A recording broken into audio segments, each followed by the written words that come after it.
Hey everyone, this is your Digital Super Saiyan 3 back here with another video. And this one hurts a lot to talk about because today, Monday, March 14th, 2022, today we tragically lost a wrestling legend. We lost Razor Ramon, the bad guy, Scott Hall. He tragically passed away at the age of 63 after he underwent hip replacement surgery, and he suffered 3 heart attacks. They had taken him off of life support 4 hours ago, and then hours later I learned he had tragically passed away. This wrestler death really hurts me more than wrestling deaths that have come before and have come after. I think this would probably be the wrestler death that hurts me the most. Now, Scott Hall has definitely been someone who has had a roller coaster of a wrestling career back in his heyday.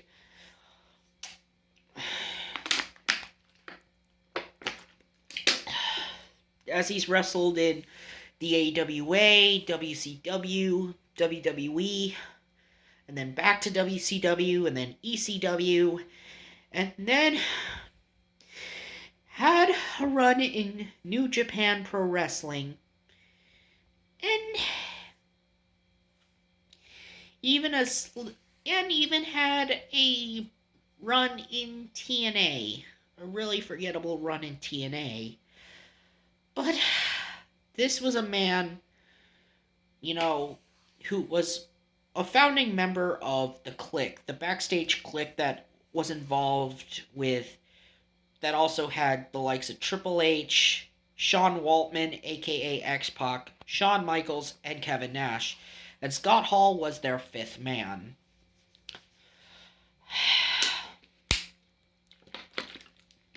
Razor Ramon, the bad guy, aka Scott Hall, one of the biggest things he was involved in his career was the rivalry he had with fellow Clique member Shawn Michaels, especially their battles for the Intercontinental Championship back in the 1990s.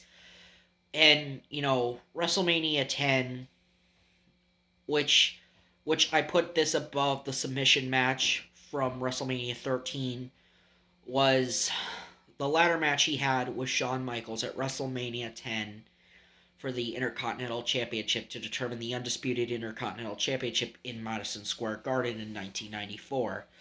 That match definitely earned a place as one of my favorite WrestleMania matches of all time. In my 10 favorite WrestleMania matches of all time, I ranked it as number 7, but I'm not here to brag about it. I'm just here to talk about the man himself, Scott Hall. I mean, in the early 90s in WCW, he was managed by Diamond Dallas Page. He was wrestling as the Diamond Stud. Then he came to the World Wrestling Federation in 1992 and was involved with a tag team match where he teamed with the Nature Boy Ric Flair to take on the Macho Man Randy Savage and Mr. Perfect in a tag team match at Survivor Series 1992. Scott had also been involved in a few King of the Ring tournaments. He was in the finals of the 1994 King of the Ring, where he lost to the late great Owen Hart, who tragically passed away in 1999.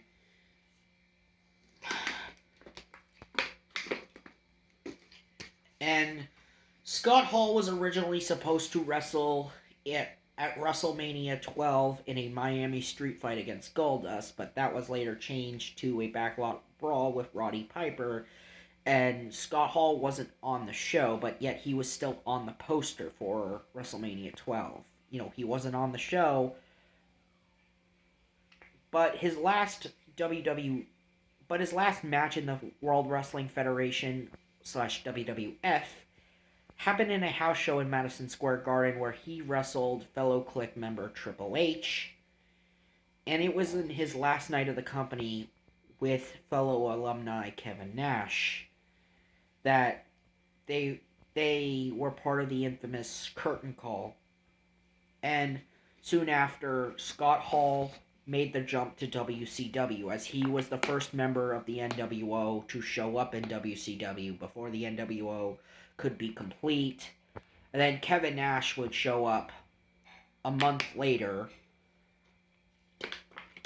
or weeks after Scott Hall's debut, and then they would have their debut match at WCW's Bash at the Beach 1996.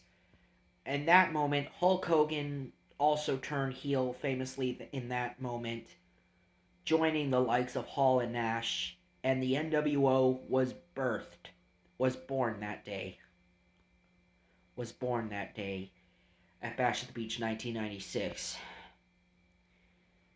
And during his time in the New World Order, Scott Hall, alongside longtime partner Kevin Nash, captured the WCW World Tag Team Championships on several occasions, defeating top teams in WCW like Harlem Heat and the Steiner Brothers, and the Faces of Fear,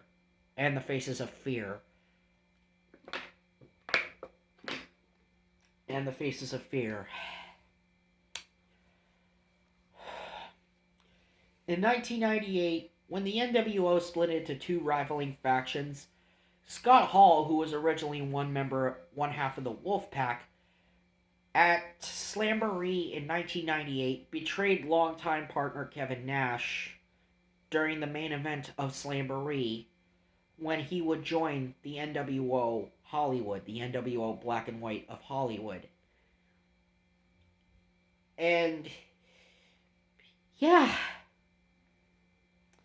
And also, he would later reunite and be the reason why Kevin Nash won the world title at Starrcade 1998, defeating Goldberg, which led to a ladder match between him and Goldberg at the 1999 Sold Out show, which was the main event of that year's Sold Out pay-per-view. But Scott Hall was a man who left behind many great memories, many great matches,